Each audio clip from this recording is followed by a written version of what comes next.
Well, shalomi, my homies. How you doing today? I hope you're ready for another vibrant episode of the War of the Ages. Yes. This time we're going to be diving into some incredible endeavors. Principality wars. You know, the huge. The huge. How are you, though?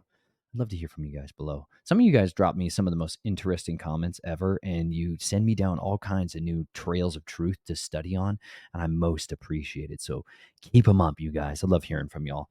I just got a really good email from somebody that just, like right before this show, I was like, feeling a little trepidatious. There's times, just to be super transparent with y'all, this is there's these seasonal shifts right now, and this is one of them. You know what I'm saying? Like there is every time there's this change of seasons, it's got wonderful connotations of exciting things in my current life, but there's also echoes of agony from my past that are there, and they can weigh me down a little bit.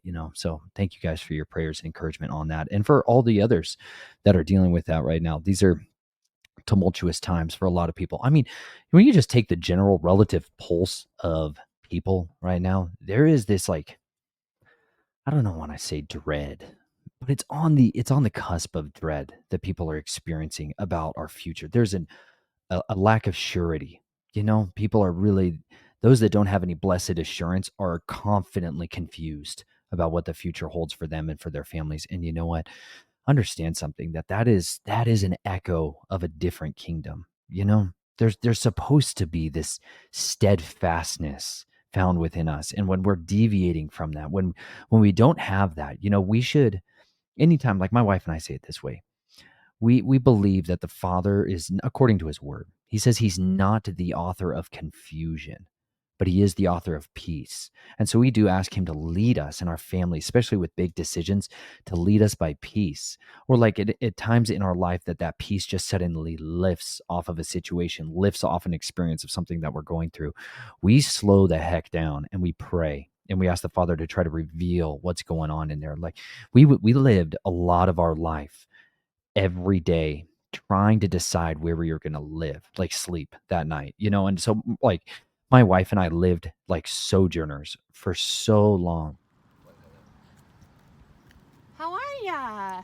Yummy meal. What are you eating? Living bread. Pie. Pie? Sourdough pie? Egg. Yeah, and eggs. And eggs. Jubilee, do you like the sourdough bread? Oh, is it good?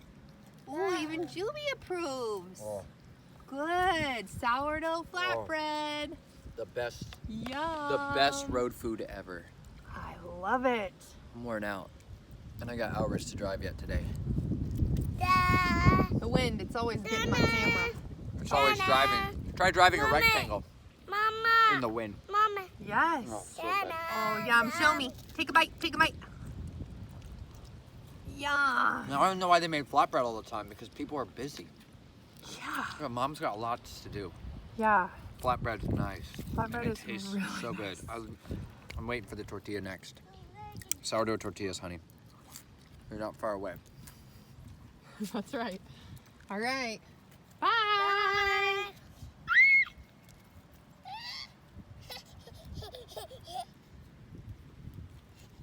It changed us drastically.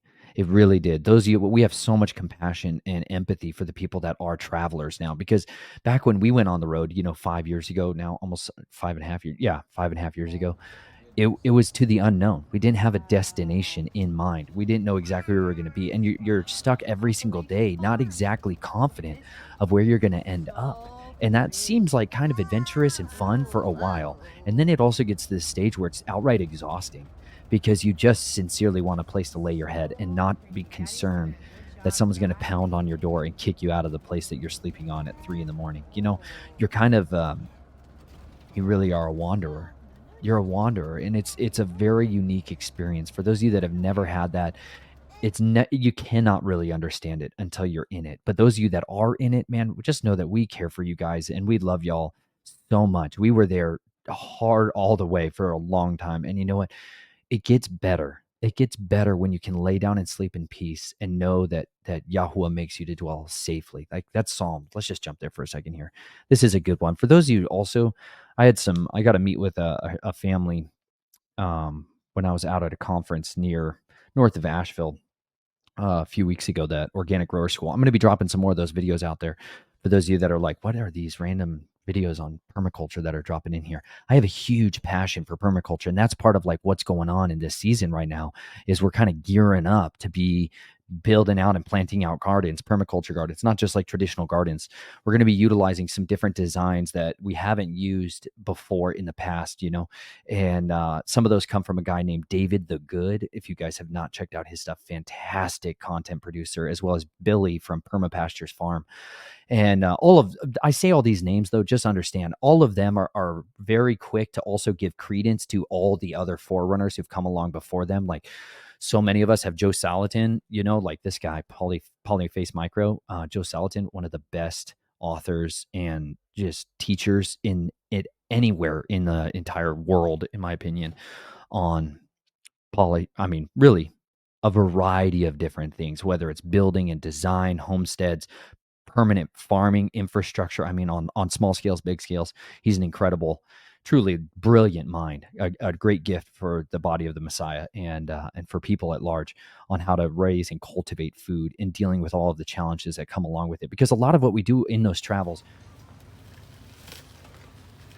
We're going biking again.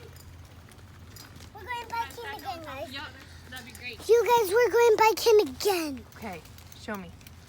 This is my bike and we're going biking. Okay. Hi. All right, go ahead. Hi. Okay, here we go. Here we go. Woo. Here we go, our first time going biking. Have you been biking yet? I haven't been.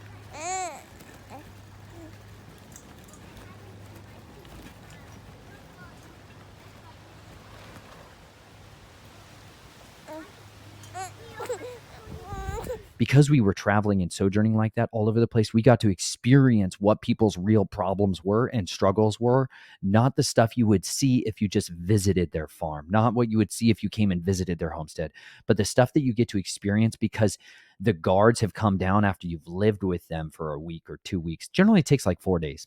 After about 4 days, you can kind of really get to know somebody, like really, like what are their real issues? Like a lot of people got junk piles that they're embarrassing and ashamed of, who have properties. They're like deeply ashamed of it a lot of times. But I've never been to any farm ever that doesn't have the junk piles, because on the other side of it, there's necessary pieces of equipment and tools in there. I built a countertop for my wife from a junk pile down in Fort Myers, Florida, like beautiful countertop.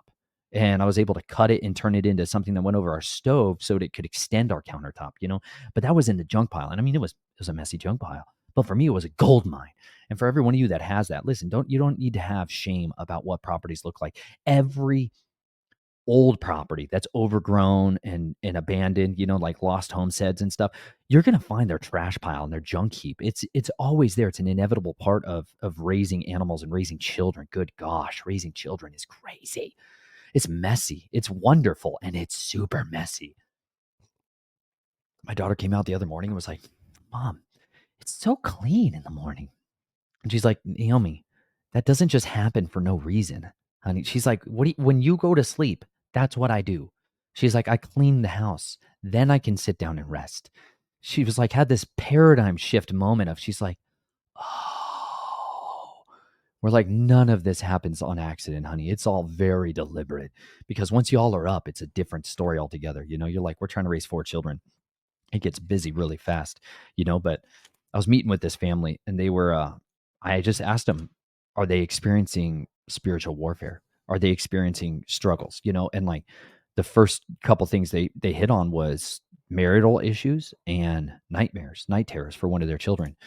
And so we talked about that for a good long while. And I encouraged them to start reading the Psalms to their children before they go to sleep. And for those of you that are dealing with that, understand the words that you get in Psalm 91 in particular. Psalm 91 is always my major reference for those that are dealing with major breaches in the night. Psalm 91 is truly one of these scriptures that was a warfare verse, spiritual warfare verse.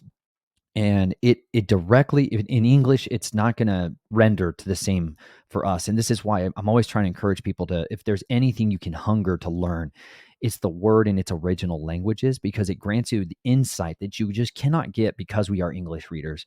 And those of you that are in other countries and you have the wonderful traditional blessing of being able to have learned different languages, your mind already translates words all through the day and all through the night as you're going through normal tasks. You're able to think about things in terms of definitions that most people don't have that are single language speakers.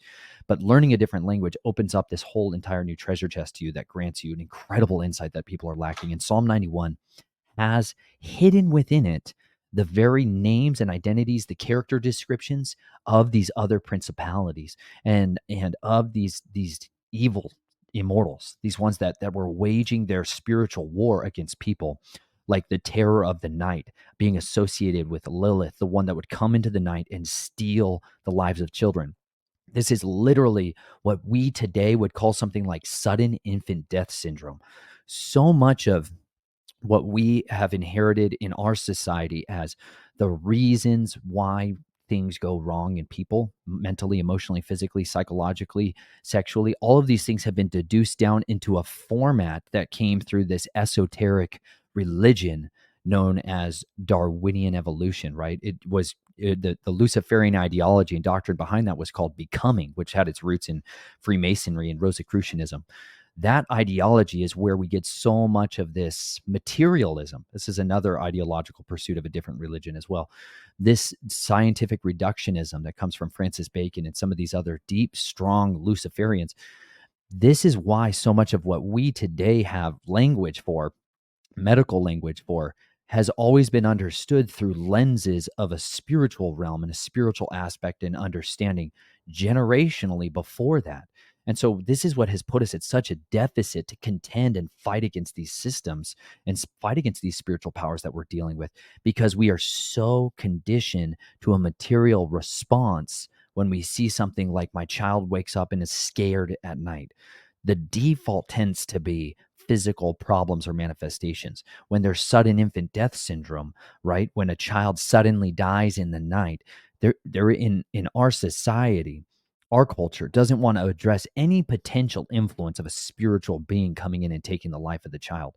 However, if you go back generationally, people would understood there was a being who sought to kill the lives of children specifically, and it would do it at night. And they had these contentions, these ways of fighting and resisting it. And when you go to Psalm 4, I'm going to read it to you guys just in its entirety. Oh, sorry, I'm kicking this thing. I'm going to read it to you guys in its entirety so you guys can get to the point of it. But really, towards the end of it is a major component for spiritual warfare at night. Answer me when I call, O Elohim of my righteousness. You gave relief to me when I was in distress. Show favor to me and hear my prayer. Till when, O you sons of men, would you turn my esteem to shame? Would you love emptiness? Seek falsehood? Selah. But know that Yahweh has separated a lovingly committed one for himself. Yahweh hears when I call to him. Tremble and do not sin. Speak within your heart on your bed and be still. Selah. Slaughterings of righteousness and trust in Yahuwah. Many are saying, who would show us good? Yahuwah, lift up the light of your face upon us. You have put more gladness in my heart than in the season that their grain and wine increased. I lie down in peace altogether and sleep. For you alone, O Yahuwah, make me dwell in safety. This is also one for dealing with something that's called sleep paralysis or sleep terrors. Those of you who've never encountered it before, it's this just overwhelming, horrible fear that can come upon you when you're laying down and sleeping at night, or you wake up and you're not able to physically get up, like your body is arrested, and yet your mind is awake and your eyes are open and you cannot move. And there's this overwhelming spirit fear and terror that is upon you. This literally is where we got the word nightmare. And if you look at previous generations' depictions of this, it would have this horrific looking creature sitting on people's chests, riding them like a mare, a female horse, riding them in the night, and this is This is that stuff that terrifies you and paralyzes you. But this is even if you cannot speak out and binding any demons that are attaching to you or coming against you and loosing the Holy Spirit, loosing the set apart spirit to come and fill that place. You can say this stuff in your mind, even if your tongue is bound and you cannot even speak, because that's one of the things that can come along with this. It literally, and this is part of the spiritual like repertoire to arm yourself with. But he literally says, speak within your heart on your bed and be still. This is why you can literally pray in your mind. You guys understand the master Yeshua can read thoughts. He can read your thoughts. And so because of that, you can pray to him in your mind. You can pray to Yahuwah in your mind, and he can hear and answer you. You know, you can ask him to help send extra angels for reinforcements during times of spiritual warfare, extra immortals, extra messengers to help guard you during times of spiritual warfare. That's one of those tenets of spiritual prayers that are critical. They really are critical. And when you don't have that, you're lost in it. But you know what? These are those things that you guys can start to arm yourself with. And it may not be you personally that are dealing with this, but understand, just tuck this one away, because there might be somebody that comes into your life who has no one to give them an answer for this question. And they've been living their life on sleep aids. You know what I'm saying? Like they live their life on drugs to try to circumvent the problems that are spiritually rooted. So many of the spiritual roots of disease, so many of the diseases people are dealing with are spiritually rooted, and they don't have any actual ministers that many of them can turn to. We were supposed to be an army, literally, like we are supposed to be soldiers of the great physician. Like that's what our Messiah showed us and embodied for us to be able to go out to the nations to do. This was his commission. If you go to Matthew 28, we're coming up on that time, depending on how you guys render the calendar for our family. I put that out in a previous video, but we're coming up on the time of Passover. And this is literally like the time in the season where the Messiah was walking and being examined by the accusers on one side of the equation, and he was being inspected for faults. He was being inspected for whether or not he was with sins and blemishes, you know, and he was faultless. But this is the imperative of after he was impaled and he was killed and he rose from the dead. This is what he came to them. Listen, I'm just going to read this. This is the 28th chapter of Matthew. But late in the Sabbath, as it was dawning into day 1 of the week, Miriam from Magdala and the other Miriam came to see the tomb. And see, there was a great earthquake, for a messenger of Yahuwah came down out of heaven and came and rolled back the stone from the door and sat on it. First of all, I think this is hilarious. Just a random little like comeuppance of a mighty immortal just showing up, rocking open a tomb, and then he's just chilling on it. Just chilling on it. I think we've got this idea of these like naked baby floating puffy angel things, not understanding like the great, mighty, powerful, incredibly brilliant, lightning-like being that suddenly showed up and shook the earth. This is a big deal, you know, but he's just also just sitting there hanging out, waiting for his moment. His appearance was like lightning, and his garments as white as snow. And the guards trembled for fear of him and became like dead men. That's what I'm talking about. That's like literal paralysis from fear right there. This is literally like the revelation of that. From a righteous immortal, they can strike people with the exact same thing, but so can the enemy. There's always a counter-strike version, a counterbalance to this. And the messenger responding said to the woman, "Do not be afraid, for I know that you seek Yeshua who was impaled. He is not here, for he was raised, as he said. Come, see the place where the master lay. And go quickly, say to his taught ones that he was raised from the dead, and see, he is going before you to Galilee. There you shall see him. See, I have told you."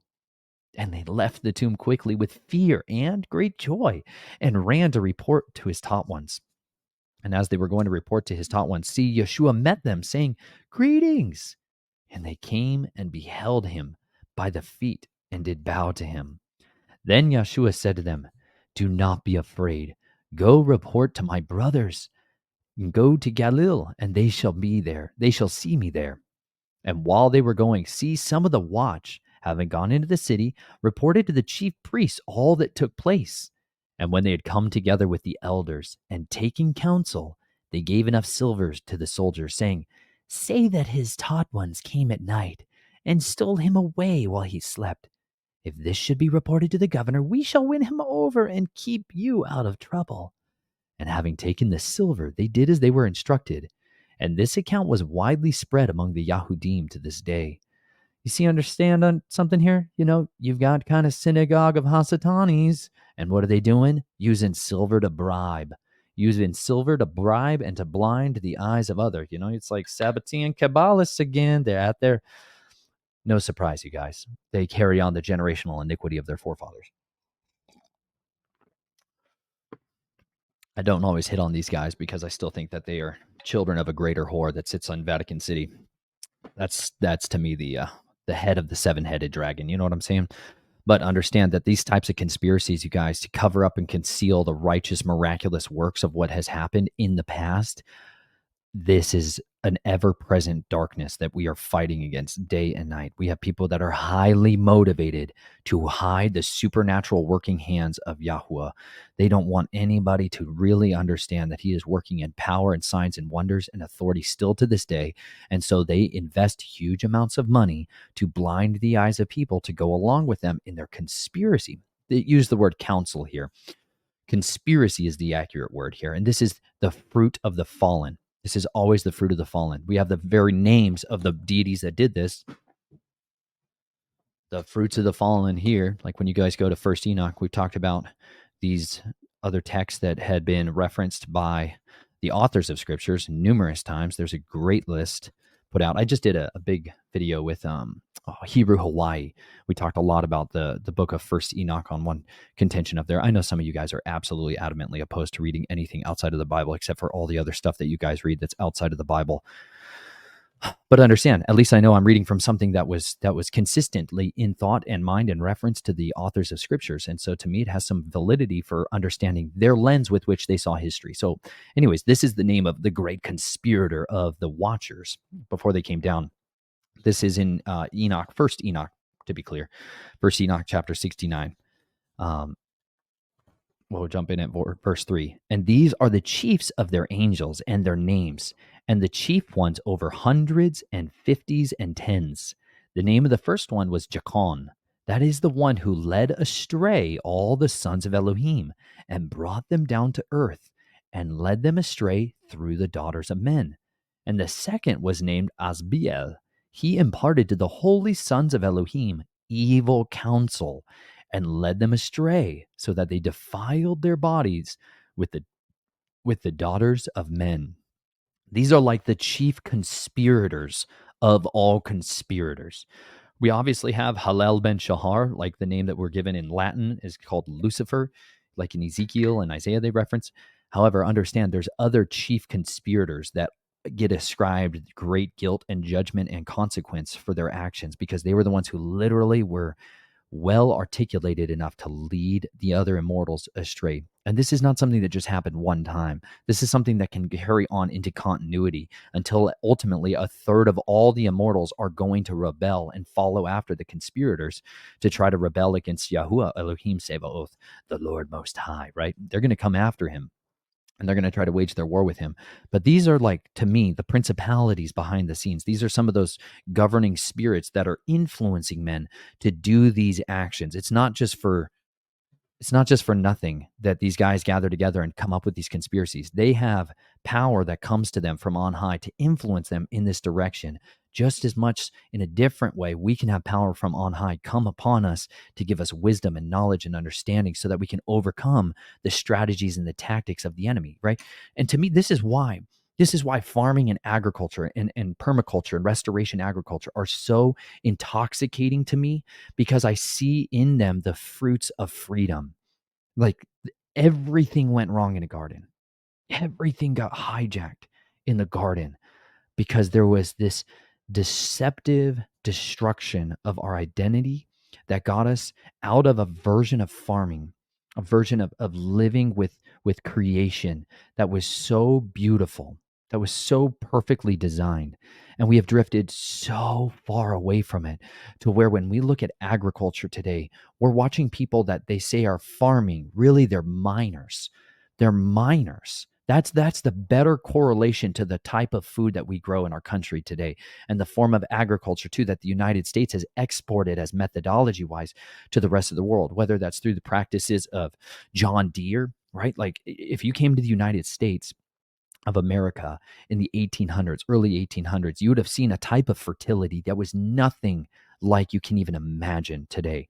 But what happened is John Deere invented the steel plow. This is a paradigm moment. Like you can literally go back in time and understand the mass eradication of soil food web, of health and vitality, of the roots of the nation were literally cut to pieces after that invention came in. Same thing with the mesh, like steel mesh that was used for sifting out the bran and the germ at our mill sites.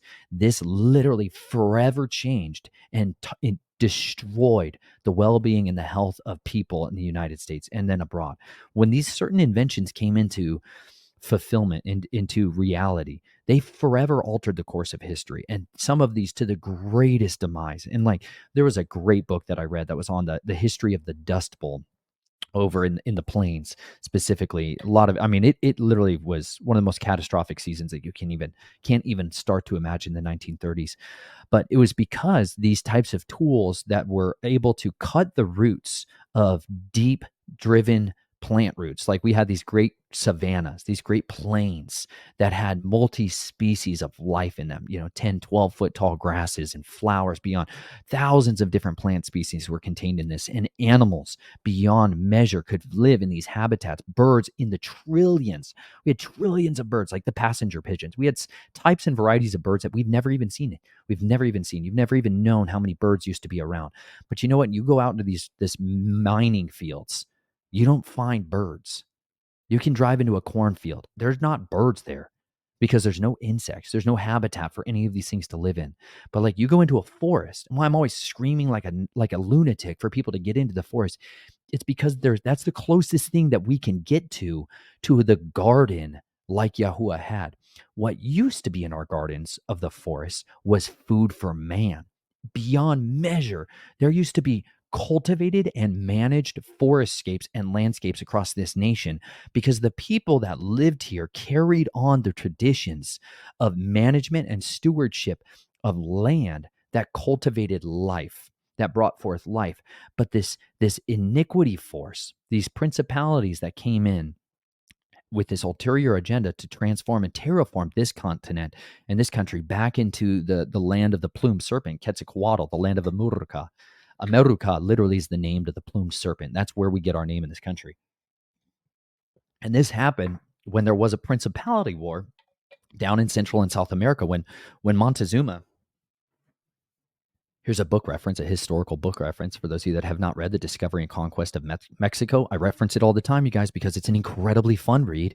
It's a really fun and engaging read. I'll say that. It's a nightmare for a lot of other reasons because it's a historical kind of warfare book, but it's a tactician's book. And you literally get to see two principalities waging it out like in Daniel 10 style.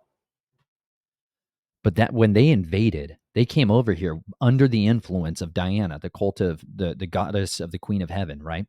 Roman Catholicism and Jesuits, their goddess is the Queen of Heaven. They call her Mary, but it's a falsehood.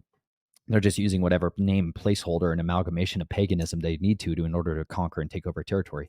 But they were invoking her over here as a way to drive out the principality force of who had been established here, Huachiblos, which was this serpent, this fiery dragon also, that they wanted to, this god of war that they used over here and demanded a lot of human sacrifice. So they're like, hey, we're going to put a stop to the human sacrifice stuff, right? Cortez is like, no more human sacrifice. Just put up the idol of Mary. We want the idol of Mary and we want the idol of the cross and this dead guy on it. That was like literally what they were invoking over here. Well, they drove that priesthood up to the north and they invaded southern Mexico, and into the Americas. What happened is that infectious disease of that priesthood brought with it the consequences of the curse. When you bring in different principalities and they get the people into human sacrifice and all these other things, you get the consequences of the curse in a horrific way. And literally, this land was transformed in a couple hundred years. This place was taken over and eradicated the people that were the stewards of it. Like the natives that were here utilized fire as one of the most effective and important tools that they could have in order to terraform the landscape, to change the landscape wholesale, to keep the right kinds of things there and to keep back the things that shouldn't be there. But this is something that was lost. This was something that was utterly lost as we began to kill and eradicate and systemically genocide off the stewards, the guardians of this land, then we began to bring over our form of agriculture that had been utilized, whether it's in Europe or in Spain or in Central and South America, like the version of it that began to come up from the South and from the East changed this landscape so quickly. And then once they got certain tools, they were able to do it on a bigger and bigger scale. And this is literally what we're experiencing today, to where they're moving farming and agriculture to less and less farmers numerically, managing more and more acres. And it's creating a style of feudalism, really, in a totally different way, to where they're moving more autonomous. You got to understand the trend in farming. If you guys are out of this club and culture at all, just bear with me for a second, because it's a microcosm of every other arena in this country, being how it's systemically being taken over. But they're moving it towards a autonomous system, to where we can have AI and robots managing the fields and the farms and taking care of growing the food for us. And as they do that, you guys got to understand, they're going to eliminate the need for people. And as you take people out of the equation, you're going to limit their ability to have those divine downloads from the creator and insights into solutions that are, or into problems that are going on.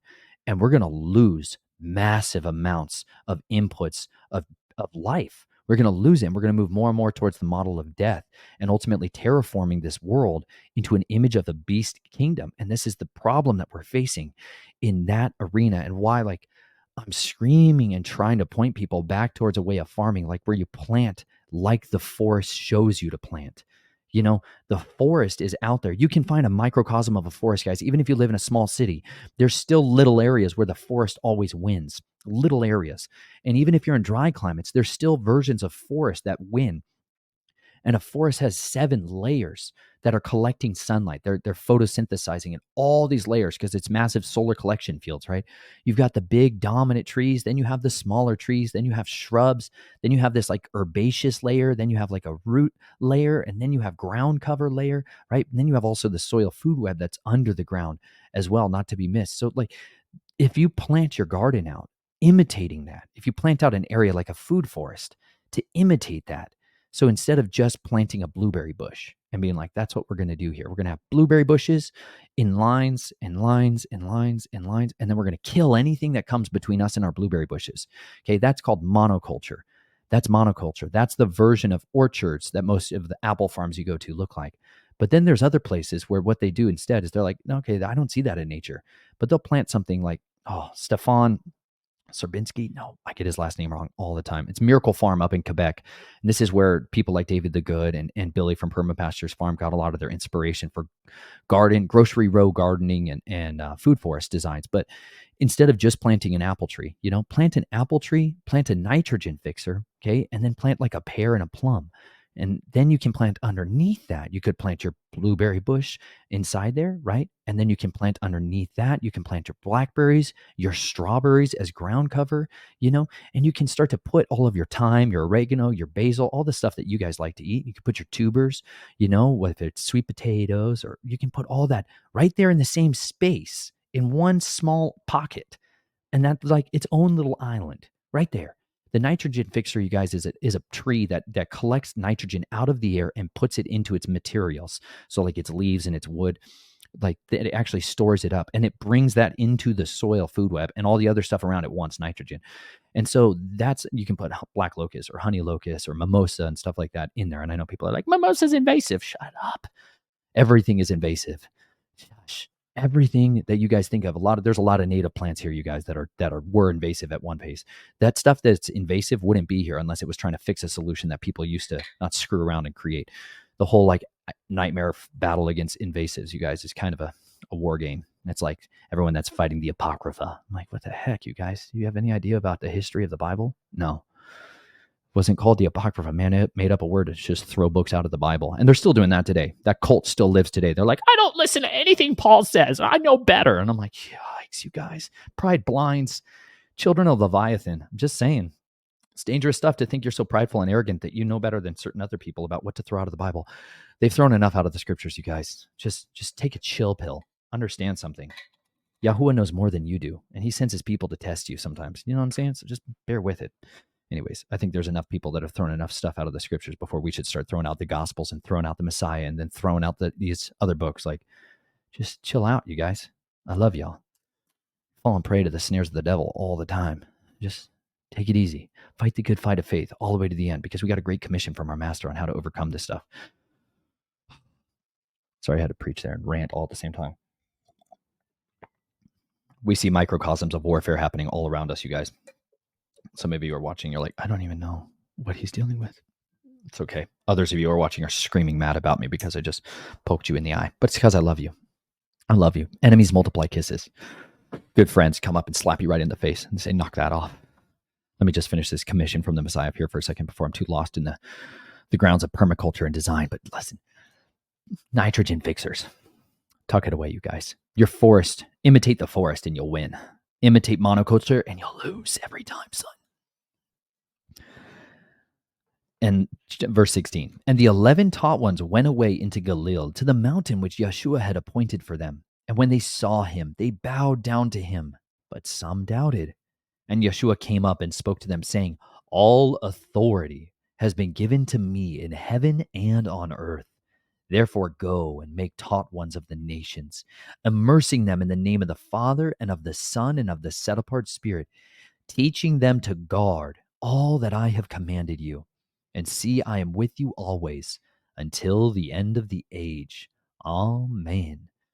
Do you understand that authority that he gave us that was given to him, and in heaven and on earth, he is giving that to us. And this is the beauty of what happens in Luke 10:19, right? Never lose sight of this, you guys, when you're dealing with this stuff that's coming against you and fighting against you guys. And this is in Luke 10:19. Oh, verse 18. And he said to them, I saw Satan falling out of heaven as lightning. See, I give you the authority to trample on serpents and scorpions and over all the power of the enemy, and none at all shall hurt you. But do not rejoice in this, that the spirits are subject to you, but rather rejoice because your names have been written in the heavens. In that hour, Yeshua exalted in the spirit and said, I praise you, Father, master of heaven and earth, that you have hidden these matters from clever and learned ones and did reveal them to babes. Yes, Father, because thus it is well-pleasing in your sight. All has been delivered to me by my Father, and no one who knows the Son no one who knows who the Son is except the Father, and who the Father is except the Son, and to he whom the Son wishes to reveal him. Man, what a powerhouse, you guys. We ought to rejoice that our names are in heaven. We ought to never lose sight of that wonderful, incredible promissory note that has been given to us, that our names are written in the Lamb's Book of Life. But understand that there is an enemy who is going out and trying to get those names blotted out. He is smart and intelligent, and they know how to trip us up and to deceive us and to lead us astray. And they are waging an all-out collective war to ruin you and to destroy you and to devour your family, your friends, your children, everyone from around you. That's the fight that we're in. We are in the war of the ages. We really are. And it's culminating right now in front of our faces. And so don't give in to the fears of what so much of this world is trying to press upon you. Don't be afraid of thermonuclear war. Good gosh. Did you guys who lived through the Cold War not learn anything? Like, how much did they weaponize fear against you of some imaginary, invisible bomb that's going to rain out of the sky at any given moment and destroy you? How many of you had to hide under your desks and tread in fear and shake and tremble because the Soviets could at any time come and blister away the nations? Answer me. How often does it happen? This is an imaginary enemy. Do you understand? They gave you an imaginary enemy. They're like, hey, look at this TV footage of these buildings getting blown away, but the camera stays still. Isn't that interesting? Something to consider, you guys. It's called psychological warfare. And it's really shockingly effective when you can get people afraid. They'll do anything, most likely give up their rights, you know? And I dread about it. It sickens me because I literally can go back and I can see news articles where they're like, back in 2016, they're like, Putin threatens a nuclear war if people invade Syria, if soldiers invade Syria. And I'm like, what the heck happened then? Was there nuclear war? No. They're like, the dead man switch could go off at any given time and Russia could send over. Russia's response in nuclear policy is to just fire everything all at once, an absolute salvo, because they know they're not coming back from it. I'm like, really? Why does it never happen? Why is nobody else using nuclear weapons ever, even small size, tactical nukes, they call it, right? Why isn't it happening ever at all? Or is it, right? Why is it like that? But they control people with this fear that there's this ominous destruction that could come at any given time. Understand something. Yes, I'm not trying to dissuade from the fact that there are very powerful explosive devices that could come down and blow stuff up, right? But please understand the weaponization is the fear. That's the real weapon that they're using every time they put some of that stuff into your face. And if you guys are going and drinking from the well waters of news, whatever layer of the news that you're at, each one of them has its own kind of agenda that's bent in a certain direction to drive you towards, right? Because it's managing people's reactions of that fear, where so many people are profiting off of. Okay. We have a duty to be rooted and grounded in wisdom and truth and love, because what happens is sometimes we get caught up in seeing that stuff too much and we neglect the basic commission of what we are commanded to do on this earth, which is to make disciples. We have a duty to go make other taught ones, like it says in this translation.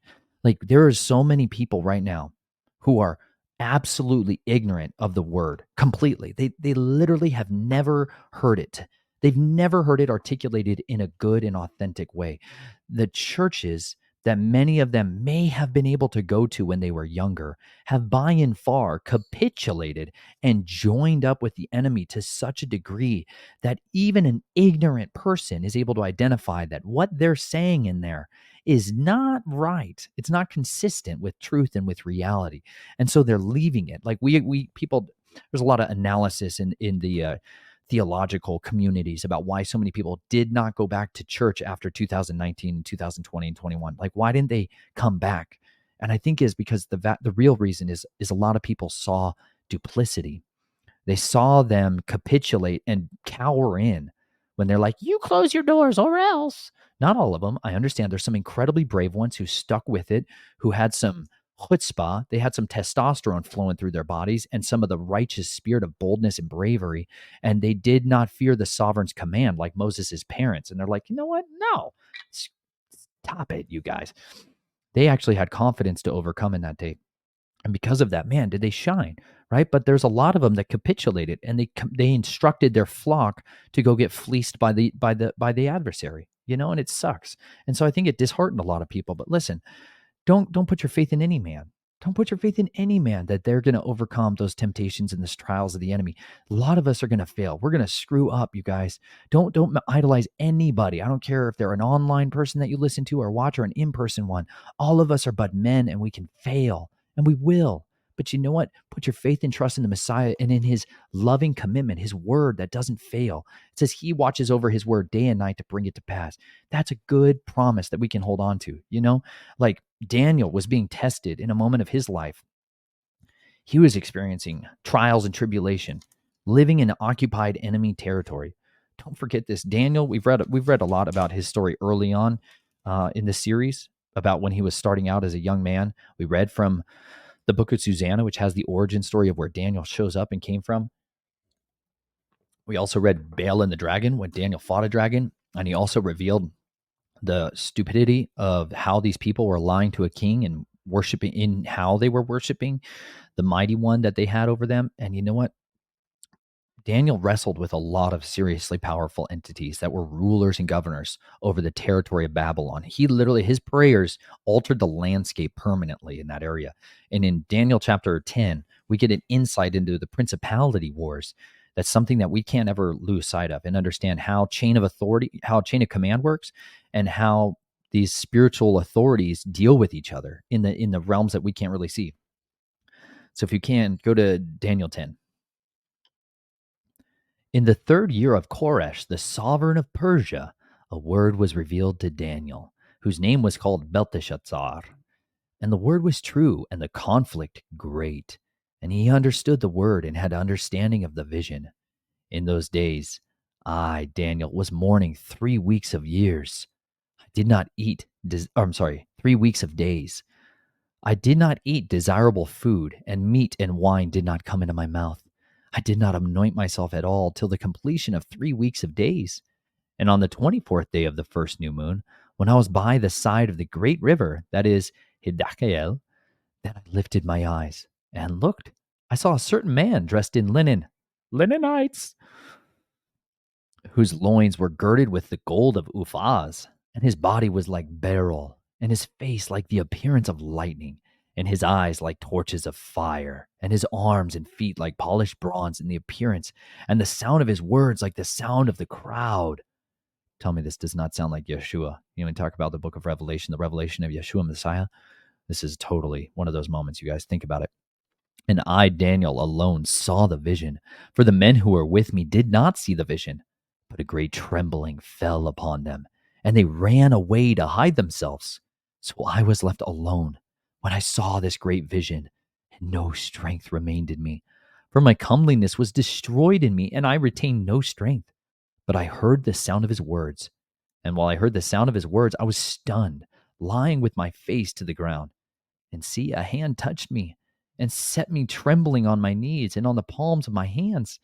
And he said to me, "Oh, Daniel, man greatly appreciated, understand the words that I speak to you and stand upright, for I have now been sent to you." And while he was speaking this word to me, I stood trembling.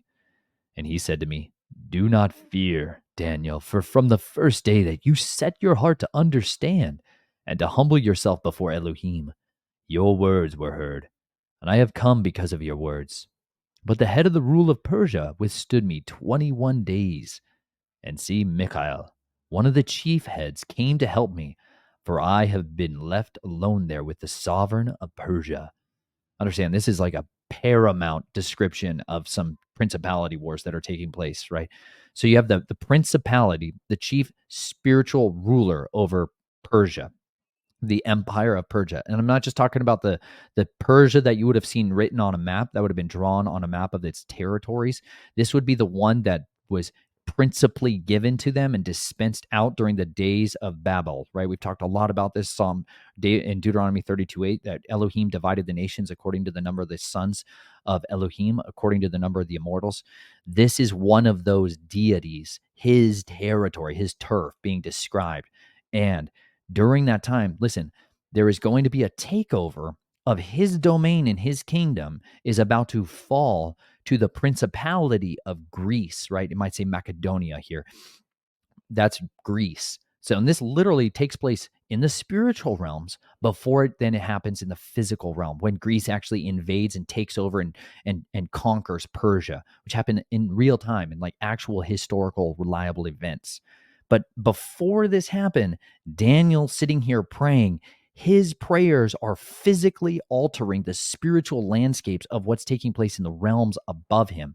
His prayers are weakening the prince of Persia. His prayers and intercession literally are helping to reinforce this changing of principalities.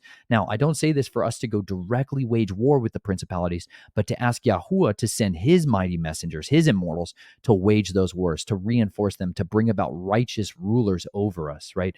That's the stuff that we ought to pray, but not understand that we personally aren't the ones to go fight these battles in the spiritual realms.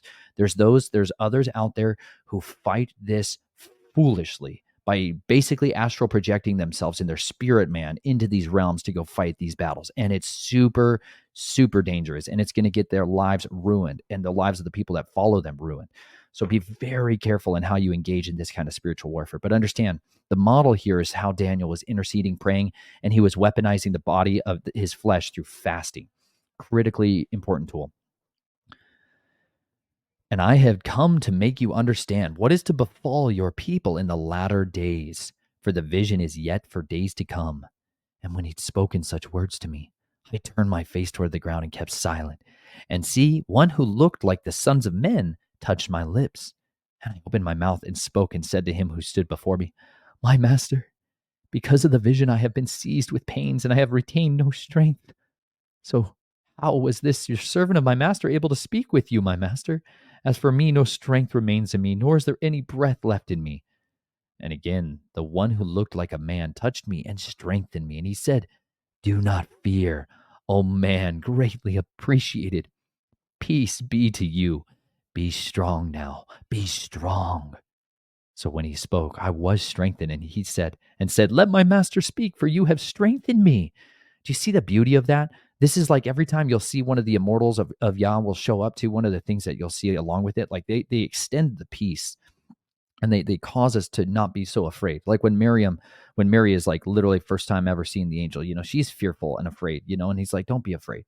Don't be troubled. You'll see this like this comfort that they can bring, and they strengthen them. Like Yeshua, after contending with the devil in the desert, he literally, it says, after, as the devil left him, the messengers, the immortals came and ministered to him. They strengthened him. They gave him peace and reassurance and empowered him to get back up on his feet, right? That's what I'm talking about when we say, like, we ask the Father to lead us through peace, and he can provide that. What's called shalom. It means no chaos. That's one of the beautiful things. It's not just peace. It's like no chaos. And he said, do you know why I have come to you? And now I return to fight with the head of Persia. And when I have left, see, the head of Greece, that's the principality over Greece, shall come. But let me declare to you what is written in the scripture of truth. And there is not one strengthening himself with me concerning these, except Michael, your head. So Michael, as we've talked about before, is the principality, the chief immortal that's over the nation of Israel, right? He's the one who can come in and still lay a smackdown to any of the other immortals, right? He sees, as we go all the way over into the book of Jude, we see him physically having a war, individual battle against, well, and in Revelation, we'll see him multiple times having these showdown battles with the dragon himself. But this is in Jude chapter verse 8. In the same way, indeed, these dreamers defile the flesh and reject authority and speak evil of esteemed ones.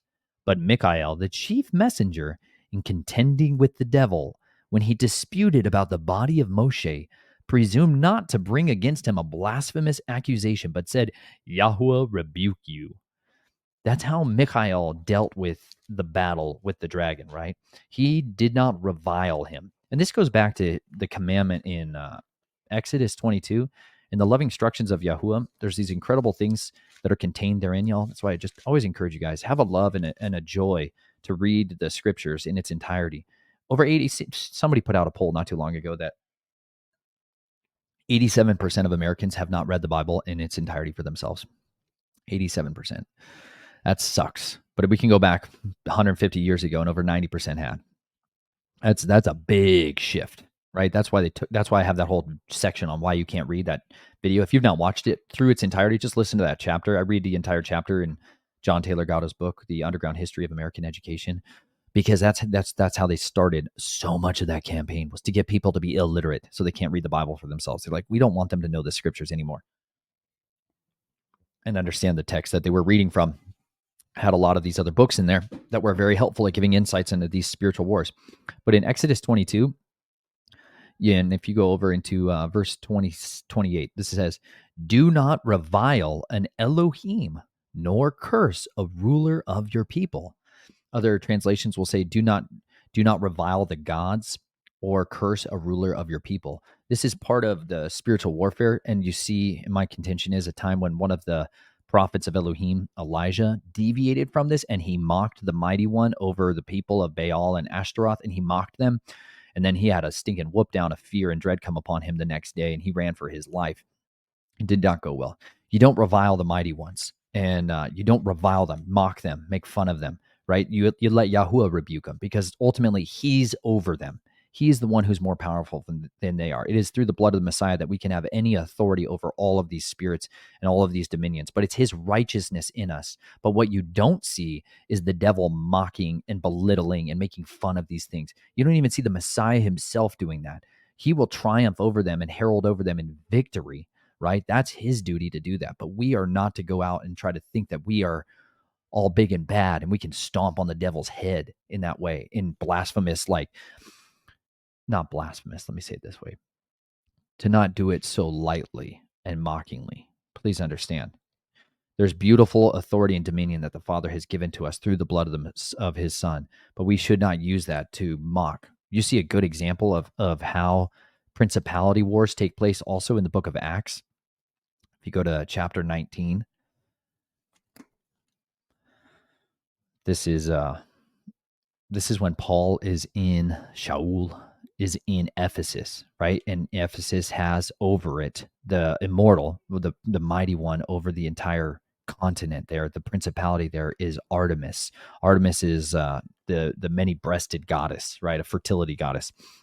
And they had the greatest temple for her. Like, the capital of her headquarters was right there in Ephesus. And Paul spends 2 years here deliberately laboring to make disciples who make disciples. He's battling to try to change the iniquity force from that kingdom of darkness to no longer have their battery bank. And he's trying to wake people up. Like, today we call it wake people up from the matrix. Like, this is euphemisms we have to describe what people have been doing through history to try to get people out of the snares of the devil. Like, we're literally trying to get people out of the clutches of the enemy, because the system of man is monocropped people. They've created this monocultured landscape where everybody is supposed to look alike, and they mow down and cut down anybody else who does not fall in line.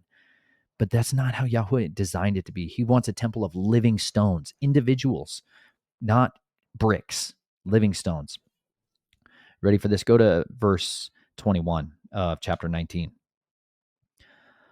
Oh, let's go verse 19. Oh, it's even better. Let's go back a little further. This is such a good chapter. It's one of my favorites in the entire scriptures. You ready? Man, let's just go to the beginning of it. Let's read Acts 19 together for a second. Woo! I'm fired up. Come on, y'all. And it came to be, while Apollo was at Corinth, that Shaul, having passed through the upper parts, came to Ephesus. And having found some taught ones, he said to them, "Did you receive the set-apart spirit when you believed?" And they said to him, "No. We have not even heard that there is a set-apart spirit." And he said to them, "Into what then were you immersed?" And they said, "Into Yochanan's immersion." And Shaul said, "Yochanan indeed immersed with an immersion of repentance, saying to the people that they should believe in the one who's coming after him, that is, in Messiah Yeshua." And when they heard this, they were immersed into the name of the Master Yeshua. And when Shaul had laid hands on them, the set-apart spirit came upon them, and they were speaking in tongues and prophesying. And all the men were about 12. And having gone into the congregation, he spoke boldly for 3 months, reasoning and persuading concerning the reign of Elohim. That's what we should be like, reasoning and persuading. That's the way that we are supposed to operate, y'all. Wherever you are, however big of an audience you have or small of an audience you have, understand something. We have each of us has a sphere of influence of people that are in our lives that we can potentially sow the words of truth into their life. It doesn't mean you have to sit there and read through the Bible verses, every single one of these verses, to every one of those people. Some of you absolutely need to do that because you need to kill the fear of men in you, and you need to learn how to use this word to do that. But it's learning how to persuade people, right? When I talk to somebody that has a background in farming, I use language that's something they can understand and communicate to me with. When I talk to somebody that's more interconnected into the realm of business, right, I'm going to communicate to them in that language. This is how we must learn how to navigate this world. Like, I can talk in terms of construction to guys because I can draw from experience that I've had in doing construction. That's how I'm always trying to build bridges to people relationally to get them to understand the scriptures as relevant and applicable to their lives today, and to get to the heart of the issues of where they're struggling, where they're having strongholds of pain and suffering and maladies in their life, and how to root those out, whether it's physically, emotionally, psychologically. Start to get to the heart of these issues with these people. And this is why you see this takes time. It says he was doing this for 3 months, and it's not just him, but he's got like a cadre of brothers, and they're all trying to fight their little wars of persuading people out of that kingdom, right? But understand, this is how it grows. And it starts out with just a couple, and then it's going to grow to a dozen, and then it's going to grow more and more and more until there is this shifting all the way up to the spiritual realm. Because the leaving of these people, from every one of them, as they get snatched out of that battery bank of the kingdom of darkness, and they leave the iniquity force with a little less power, every time they come over and join the kingdom of righteousness side, the enemy's side grows a little weaker and a little more diminished. And the kingdom of righteousness always is an amplification factory of truth and of light and of power and of boldness. That's the fruits of the Holy Spirit in our life, is boldness. And so if you're lacking boldness in your life, ask the Father to give you an outpouring of his Spirit to come upon you, to give you power to overcome. These are literally the evidence of his Spirit alive in us, is boldness and confidence, a surety in our foundation. Now, but listen, so as it's growing and multiplying, here comes the enemy, right? But when some were hardened and did not believe, speaking evil of the way before the crowd, he withdrew from them and separated the taught ones, reasoning daily in the school of Tyrannos. So now he changes tactics here and he goes somewhere else, right? And this took place for 2 years, so that all who dwelt in Asia heard the word of the Master Yeshua, both Yahudim and Greeks. Please understand something. The Bible is not lying. This is the part where people will a lot of times be like, well, not really. People didn't actually from all over Asia hear the word of Elohim here. No, they really did. Because our version of man's historically is like antiquated guys with donkeys and carts and doofuses. We have no idea how interconnected the trade systems were, the road systems were, the civilization of what man was actually back then is far greater than anything you ever conceived or even imagined. And the city that he is firmly planted in is literally the epicenter for multiple continents. And so because of that, all these trade routes converged here. And so it allowed the word to spread all over the place. So if you start planting yourself, like today, if you live in a city that has interstates going north and south and east and west, you're at an epicenter of trafficking, right? You get interconnected trade systems there that allow communication to go forth in a totally different scale of a place that's on a periphery or a boundary that not lots of coming in and not lots of going out. So this is why Yahuwah had him planted here. And this is why this is still, even in today in Turkey, an absolute turning point of the world functions through Turkey. Turkey is an epicenter that most of us don't consider very often, but it still is because it connects Africa, it connects Asia and the Middle East and Europe all together. And so it's a place of incredible significant importance, also spiritually. And so this is why Yahuwah has some of his special forces, his Gibborim, planted there. Check this out. And unusual miracles start to take place there. And Elohim worked unusual miracles through the hands of Shaul, so that even handkerchiefs or aprons that were brought from his body to the sick, and the diseases left them, and the wicked spirits went out of them. But certain roving Yahudi exorcists took it upon themselves to call the name of the Master Yeshua over those who had wicked spirits, saying, "We exorcise you by Yeshua, whom Shaul proclaims." And there were 7 sons of a certain Skeua, a Yahudi chief priest, who were doing this. And the wicked spirit answering said, "Yeshua I know, and Shaul I know, but who are you?" And the man in whom the wicked spirit was leaped on them, overpowered them, and prevailed against them, so that they fled out of that house naked and wounded. And this became known to all, both Yahudim and Greeks dwelling in Ephesus, and fear fell on them all. And the name of the Master Yeshua was made great. So understand something here, okay? This is someone who is trying to exercise authority over demons, over wicked spirits, and yet they're doing it by invoking the name of Yeshua, who somebody else is preaching, right? They don't have a covenanted relationship with Yeshua or to Yahuwah.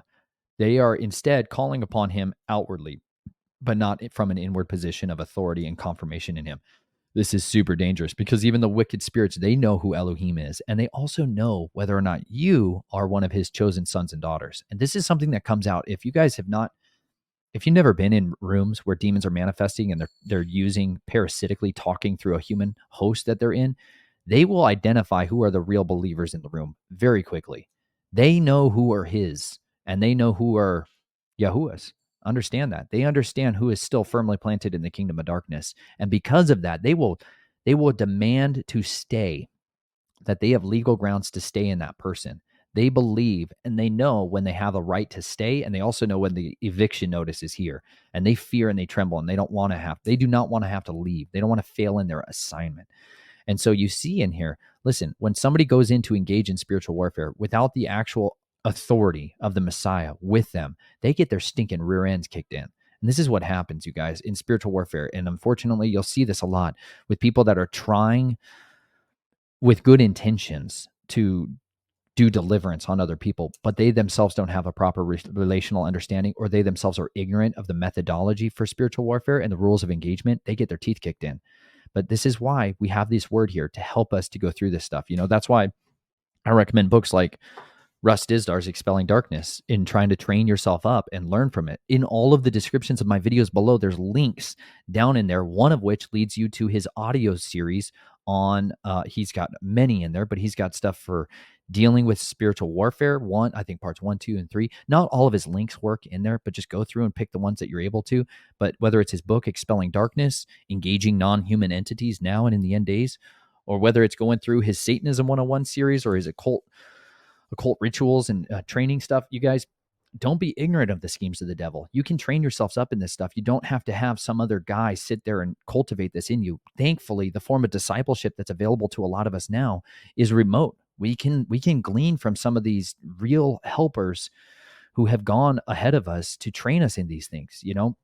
Whether I'm trying to sit here and learn from somebody like Joel Salatin, I don't have his phone number. I can't sit there and call him and go alongside him and work alongside him right now, but I can still pick up his book and learn so much of thousands of hours of lifetime experiences have been poured into a single book to help me learn and grow and mature and have wisdom to glean from. And that's why, should be the root stock of all of our life. We should be able to go to this and understand these people wrote these words for us because they saw, Daniel saw what we would be facing. He saw that. Yahuwah opened his eyes to see the future. He literally got to see the future. He got to see what would come in the latter times. And then he wrote these words to try to help us to overcome that. John the Immerser saw, or John, the beloved of the Messiah, Yochanan, he saw what we were going to have to fight, what we were going to have to be entangled with. He saw the deceptive works of the dragon. He saw what would happen when the immortals waged their war against mankind. He saw literally the explosive birth pains of deception where every man and woman and child is getting deceived. He saw this. And then he literally sat down and he wrote out the words that he was instructed to read or to write down from the mouth of Yeshua. But then later on, you know what? He sat down and he wrote the book of 1 John and 2 John and 3 John. He wrote these letters to the people of Yah to try to arm them up with what they needed to do it well. I'm trying to train myself to be a deliberate replicant of people that have been successful in areas of enterprise that I want to be successful in. And I have this deep love of seeing food come out of the forest again. My heart longs to walk into a forest with my son and my children and be able to eat from it freely. I don't like having to pay for food that I know is nutritionally deficient. I know it's not real food. I had learned it because I raised it myself. When I went and became the tomato farmer down in Florida, and I raised and helped to cultivate and was the vine dresser for 35 different varieties of tomatoes, and I got to taste what a tomato can taste like. I can't even eat the thing at the store they call a tomato because it's not. It is literally something other than that. When you pick up a piece of fruit and it has no smell, that is not fruit. That's that is a counterfeit version of it. Okay. I have gemstones that are not gem quality, right? I have lots of them because that's the stuff I find all the time. Okay. Let me show you a piece. This is lapis lazuli. This is lapis lazuli. This is up on the scale of gem quality-ish of what lapis lazuli can be like, but then there's other versions that are just a lot more dull and bland. This is topaz. Most of the topaz I have is moderately clear, or it's not very clear. This one is super clear. It's hard to tell here. You could facet this into a stone that you could put on somebody's ring. It's almost crystal clear. It's incredible. Or quartz. You can find lots of quartz. I don't have all my rocks here, you guys. Normally, that's why I have all these rocks on my walls, you guys, so I can do parabolic teachings on the fly right now. But the vast majority of all the stones that you find out there are meh. They're not really precious because they're not clear. They don't have this clarity and this color and this beauty, right? They're just benign. They're normal. They look pretty ordinary. But some of them are brilliant beyond measure, And you see the purity and the rarity that is out there, and you want to find that. You want to experience that. I want so badly to have those experiences with my family to where we can go out in the forest and find food, like what used to be in the Appalachian Mountains, where there was chestnut trees. 25% of the trees were chestnut trees, and they just rained down millions and millions and millions of pounds of delicious edible chestnuts. That used to be a staple food crop for people across this country, and now it's gone. Gone. Billions of those trees died out in a few decades. And you're like, gosh dang it. Like my family doesn't get to experience that. We instead go to the store and we've got these counterfeit versions of this stuff. And so we think we've experienced what it's like to eat a tomato. And we're like, yeah, tomatoes aren't that great. Like all the other food that these industrial chemical companies are coming out with that they sell as food tastes so good. And meanwhile, they intentionally give us the worst possible version of what natural food is so that we'll be conditioned to buy the garbage. Like we buy the worst stuff and poison ourselves consistently because we're literally falling snare to the very same thing that got Eve in the garden. She saw it was pleasing to the eyes and it was desirable to make one wise. Like Eve fell through vanity. She fell through the lust of the eyes. She desired something that was going to look good and taste good. And you know what? It got her so bad. And if you guys shop that way, if you condition your life to buy food that way, it kills you. It leads to your demise. It leads to your undoing. And your children, if you allow your children free reign to make decisions about what they should eat, they will eat the worst stuff for them because it tastes the best and it has the prettiest coloring and marketing advertising going on it, you know? But if you can train them instead to realize, listen, there is food that does come out of nature that is so much superior, that is so far superior to quality and taste. You can transform them and give them a new paradigm so that they would be motivated to get it themselves, to do the labor to grow it themselves and to raise it themselves. It is such a joy to eat food that you've raised. It's such a joy to eat food that you have labored for. And you cannot understand that if you've never done it. You've never done it. And you can do this on the smallest of scales, you guys. It's not something that you can't do. You don't have to do this. You don't have to not do this just because you don't have access to space. There is space abounding all over the place. It's just a matter of how willing you are to overcome obstacles that may come your way or hear the answer no. But you know what? You can find a place to do this stuff. If it's a small, tiny little microcosm, I go out and guerrilla plant all over the place. And you know what? I rarely get to eat the fruit of my labors because I pick up and move. Well, shalom. You know what we're doing? Preparing to be fruitful and multiply. This is our little goji seeds, or goji berries. We rehydrated them. And you can see when you kind of squish them and peel them open. Oh, that wasn't a great one, but let me show you. If you just peel it open kind of carefully. Boop. Full of goji seeds. This was like the first perennial that I planted in my yard back in Colorado that was rocked. It just took off, it thrived. And it did so good. So then we're scraping the seeds out. Kind of just like this, scraping the seeds out. Here, move your hands, guys. Guys, move your hands. I'm zooming in to show them the seeds. Okay, you don't have to zoom in with the, there you go. All right. Yeah. There's the seeds. There's The scrapples. We're still going to just, I like to still just take the scrapples. That's our black currants. Those are the black currants. Yeah. Just, you don't have to zoom in quite like that. There you go. Back up a little. There you go.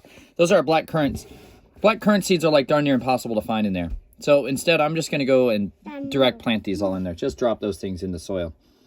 I'm all about direct planting right now because the seeds are smart enough. I got to tell you, plants are super smart. And when you just drop them into the soil directly and let them figure out their native territory and map it out, they produce way more than if you start them in little seed trays. If you give them like this much soil, they know. They're like, that's all I got for the rest of my life.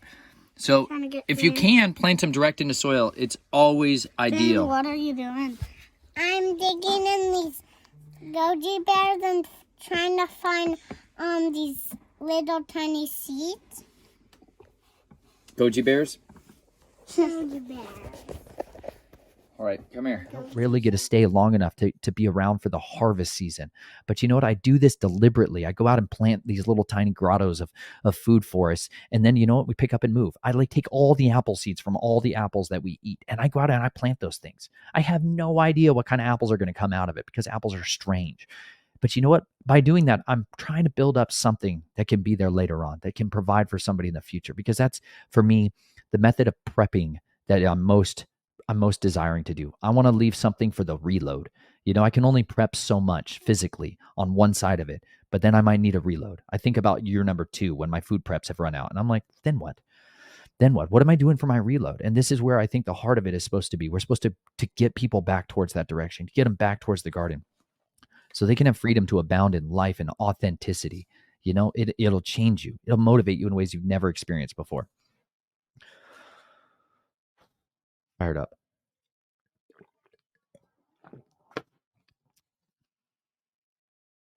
All right, now let's jump into a little bit further here. Verse 18. And many who had believed came, confessing and declaring their deeds. And many of those who had practiced magic brought their books together, burning them before all. And they reckoned up the value of them and found it to be 50,000 pieces of silver. So the word of the master was growing mightily and prevailing.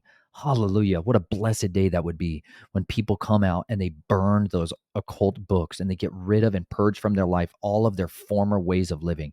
And you know what? A lot of you guys have this stuff lying around in your DVD collection, in your video game collection, in your libraries. You don't even think about it, but you don't know how insidious the enemy has been at laying pitfalls and snares and kingdom of darkness activity all around you. And it's hiding in your closets and it's waiting to ambush you and destroy you. Get rid of the stuff from your former life. Get rid of it. You guys who have the sports memorabilia collections, it's like it's the house of your idols. You don't even see it like that, but it is your idolatry. It really is. Sports is an idolatry to so many people, and it's designed to lead you astray, to make you feel like you've accomplished something that you haven't really accomplished. It's such a lie to keep you from getting into kingdom activity. It really is, to get you into the real most important things that you could do with your life. Take it for what it's worth. Burn your PlayStations. Cause some toxic black smoke to go up in the air as a sweet incense before Yahuwah. Now, when these matters had been completed, Shaul purposed in the spirit when he had passed through Macedonia and Achaia to go to Jerusalem, saying, after I've been there, I have to see Rome too. And having sent into Macedonia, that's Greece, 2 of those assisting him, Timotheus and Erastus, he himself remained in Asia for a time. And about that time, there came to be a great commotion about the way. So now here comes the enemy's response to all of this activity that's been taking place in there. Here comes the warfare side of it. This commotion here is also like trouble, tumultuousness, right? The word is tarakos. Like I literally think about a nice placid stream suddenly becoming full of rapids, and they're about to go down a very violent, turbulent season. For a certain man named Demetrius, a silversmith, who made silver shrines of Artemis, provided no little business to the craftsmen, who, having called them together with the workers of similar trade, said, Men, you know that our wealth is from this business. And you see and hear that not only at Ephesus, but throughout almost all Asia, this Shaul has persuaded and turned away a large number, saying that they are not mighty ones which are made with hands. And not only this trade of ours is in danger of coming to rejection, but also that of the temple of the great female mighty one Artemis, whom all Asia and the world worship, shall be regarded as worthless, and her greatness diminished. So do you all see this now? This is literally the merchants coming in. You may not think of it as like the idol makers, right? As the very people that are interconnected to this trade system, who are the powerhouse behind these mighty ones, right? I talked to you guys a lot about, we have the priest class, then we have the king class, then you have the merchant class. And these are so much of the influencers of each other, right? The priest class is upheld by the kings. The kings want to keep their power. And so the priests are the ones who are giving them downloads from the spiritual realm. And then the merchants are the ones who are financing the kings, right? The kings are able to give them deals and allow, we should say it this way, corporations. This is more modern language. We don't think about merchants in the same way. These are the corporations, right, that are running the world through the influence and the bolstering up of politicians or leaders or magistrates. This is how that hierarchy operates in the physical realm. And so now we have that class of people. The corporations now are trying to influence not only the priest class, but they're also trying to influence the political class in order to change the social strata so that people would go and persecute one group out of the bunch. If you don't see the parallels to this exact thing taking place here, understand, like, these are the types of people that are influencing decisions, policymakers, to eradicate from us this freedom of speech and the freedom of expression of religion, right? They're trying to eradicate and systemically legislate away our ability to speak and communicate freely against what their activities might be, what they might be, right?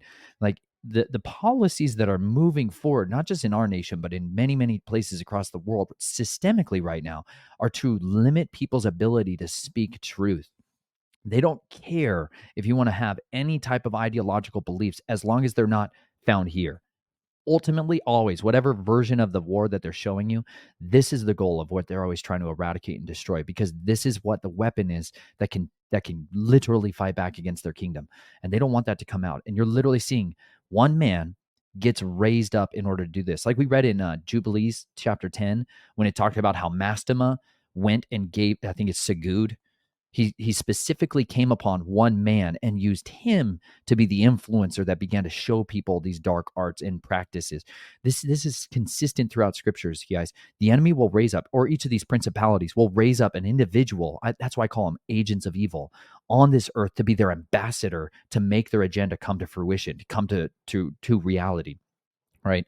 Like what John Deere did. You wouldn't think of John Deere as somebody who was raised up like that. But listen, you want to see a single individual, or you want to look at Henry Ford, right? Andrew Carnegie. You can start to examine the lives of these people. Benjamin Franklin with the Hellfire Club.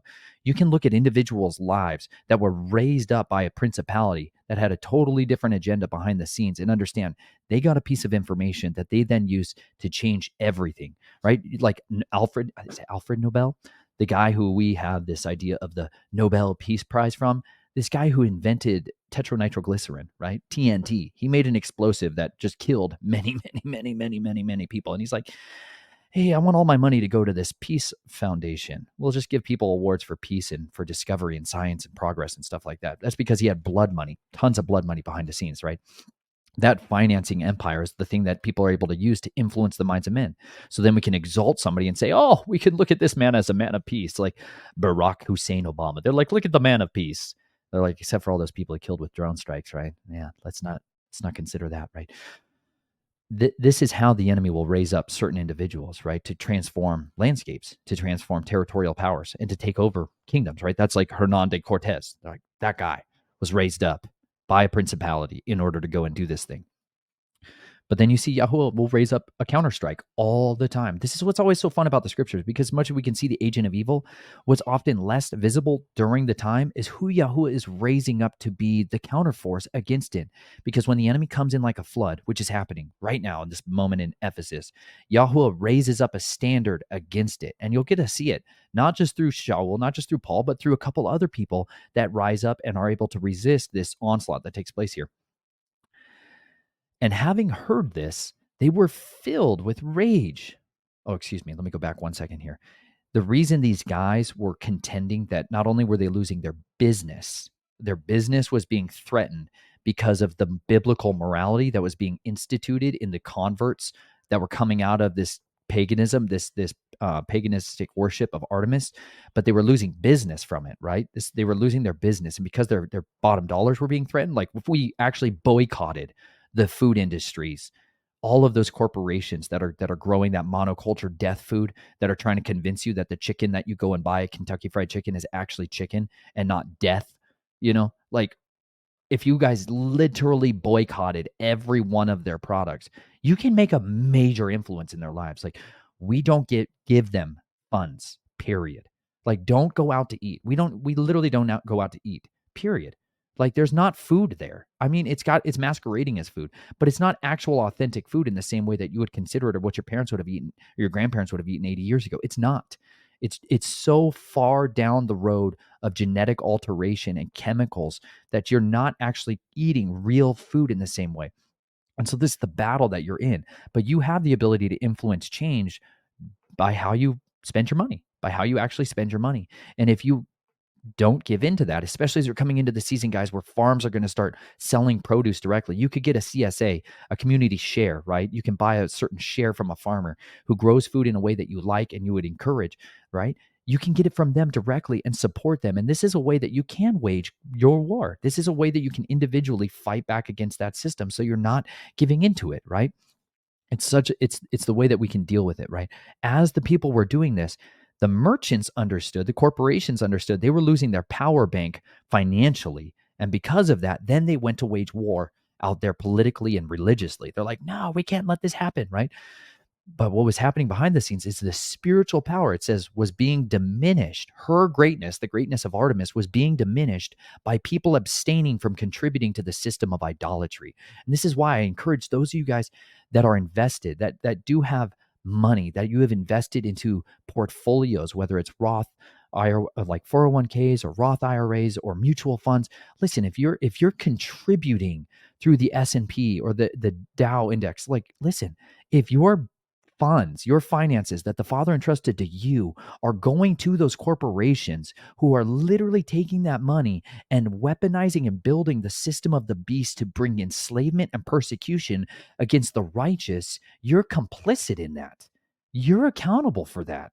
As long as you leave your money in their system and you contribute to that system, you're literally financing the destruction of the righteous every single day. And I say that to give you a challenge. Hey, wrestle with that. Wrestle with that. You're contributing to your destruction of your grandchildren, your children. You're ruining their futures by leaving your money in the hands of the wicked. Please understand that. They've designed the system to keep you enslaving others by financing their empires. Don't do it. Like, that's a deep, dark path to stay on. You're accountable for your money.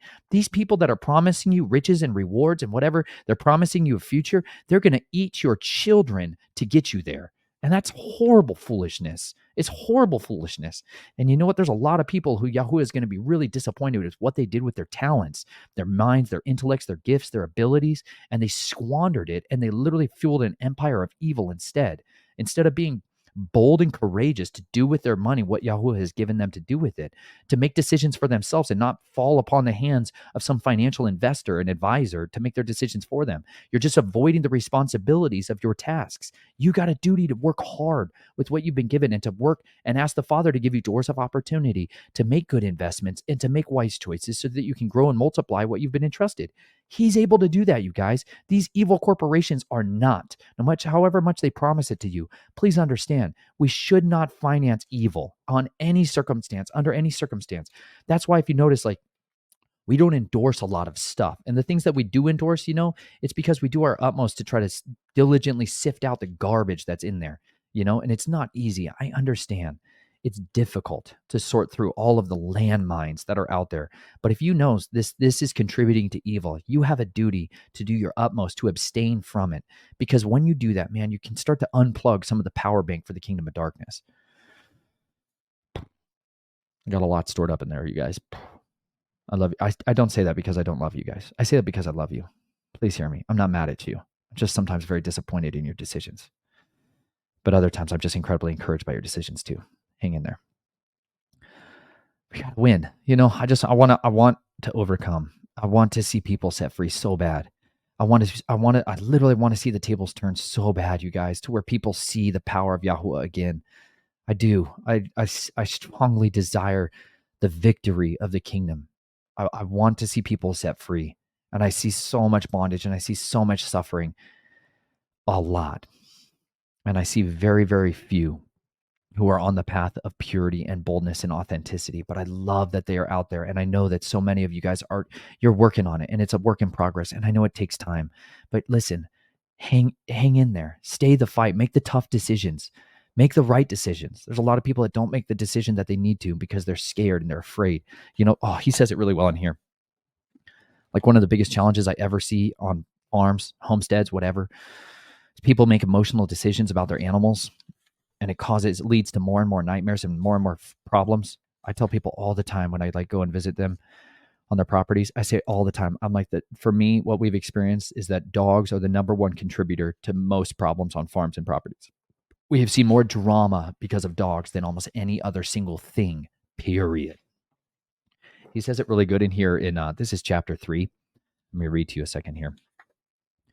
Just decisions, biggest pitfalls. This is chapters on biggest pitfalls, biggest mistakes people make when getting into this. Now that you're all excited about the animal asset and opportunity, let's dig into things that can reduce all these benefits. This is not a downer chapter. It's to be a forewarned chapter. Be assured that I've been guilty of every one of these pitfalls. I've been at this long enough to make every mistake you can imagine. If you'll commit to learning and appreciating these pitfalls, your experience with livestock will be wonderful. If not, it'll be a nightmare. The reason most homesteads have a 6-year cycle is because these pitfalls turn enthusiasm into depression and then burnout. 2 years is the honeymoon. Then 2 years is the new realization that things aren't as easy as they seem in the books. And then the last 2 years are the for sale period. While I want to inspire you in animal direction, I also want to shoot straight about the requirements for success. Dismissing any of these pitfalls will cost you in time, money, and joy. Here we go. I love that he said that about just the honesty of how often homesteads shut down within the first 2 years. They calls it the honeymoon phase. Man, we've seen the honey dread phase. We saw a lot more of that, especially out in the Ozarks. We saw a lot of people burn out within about 6 months or a year of people that go out and try to do the homestead thing, and they're burned out and they're gone and shut down within a year. This cycle can go a lot faster for others. Part 1, control. By far and away, the biggest pitfall is inadequate control. Being able to put the animals where you want them, keeping them there, and then being able to move them to another spot efficiently is the bane of homesteaders. Again, too many people come to this farming thing from a pet background, assuming that since your dog comes when you call does not mean Bossy the cow will come when you call. If Bossy the cow came from another farm and is a new acquisition and has never seen electric fence in her life, she will likely jump off the trailer in your field, run through the fence like a hippopotamus, and head out to the highway. The ensuing mobilization from state police, sheriff deputies, local farmers, and fire company volunteers to get Bossy corralled will be a migraine memory. Been there, done that. One fall, we actually lost 3 stalker calves. They went through several electric fences, headed up the mountain, and we never saw them again. I have no idea who eventually benefited from their presence, but it sure wasn't us. A nice, cool loss of $2,000. And we thought we knew what we were doing. My intent here is to scare you to death. I want you to be just short of terrified. Almost every newbie homesteader I know has a nightmare control story. Cows are the most critical because they're the biggest and can cover the most ground fastest if they get away. But pigs aren't far behind, and they can do a lot of damage in the neighbor's flower garden. Been there, done that too. I will discuss fencing later, but I need you fearful enough to pay attention when we get into fencing details. Too many folks glaze over fencing as if it's a secondary issue.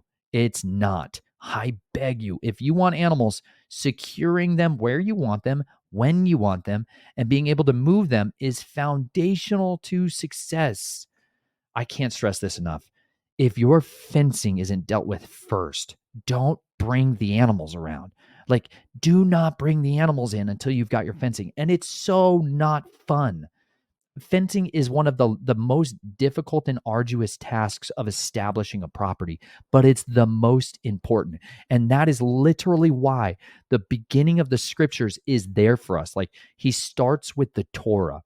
The Torah is the fencing of the entire foundation of the kingdom of righteousness. And if you throw out those books as irrelevant, as stuff I don't even need to think about or care about or know about, if you rip that up and you just try to go and enter into the kingdom, you are going to wander into landmines. You will wander into the enemy's kingdom. You will go astray and you will have your life blown up around you because the legal operating system, the legal grounds of how the enemy is allowed to prosecute and persecute the righteous comes through there. If you don't have that fencing in place, you're not going to be able to understand the kingdom of righteousness in the New Testament if you don't have the firm foundations from the Old. It's a balanced approach. The book is written from the beginning to the end for a reason, but it's one of the only books I've ever been taught in my life that we can read this part of it. Literally. I went to many, many churches and they told me this is about how much of the book I needed to read. And you're like, what about all this stuff? And they're like, well, that was good back then. It was good for them. Back when, God changed all the time, changed constantly, all the time. The reason this guy starts his book with pitfalls at chapter 3 is because a lot of people aren't going to really care about the fencing chapter. And they'll be like, I just want to go to this chapter where you got the pretty pictures. They're like, show me the pretty cows, Joe. They're like, show me your mulch. I want to see your compost. They're like, oh, look at them cows. Show me that stuff. Show me you doing cool stuff like building. Oh, I want to see the bird coops. I want to see your bird coops. Oh, the chicken tractors. You know how miserable it is to move a chicken tractor like that? Savage, exhausting, frustrating. Seriously, you guys, I've killed a lot of chickens moving chicken tractors. I roll over their foots like a doofus because I'm exhausted and frustrated because my fencing sucked.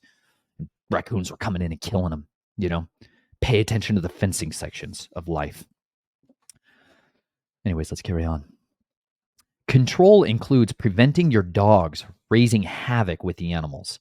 A dog that chases sheep or chickens is a common homestead hazard. Let me just scream that one out again. A dog that chases sheep or chickens is a common homestead hazard. Also, the dog that chases children. You know, that dog. They're always there every time, everywhere I go. It's stinking that dog. I can't even tell you how many times I've wanted to just shoot a dog in the head at people's properties. I'm like, this dog is a nightmare. And they're like, I know. Then they make an emotional, stupid decision about their pet. It's not a pet. It's a nuisance. It's a danger. They're like, well, he hasn't technically bitten anyone, but he's just terrified children for the last 5 years.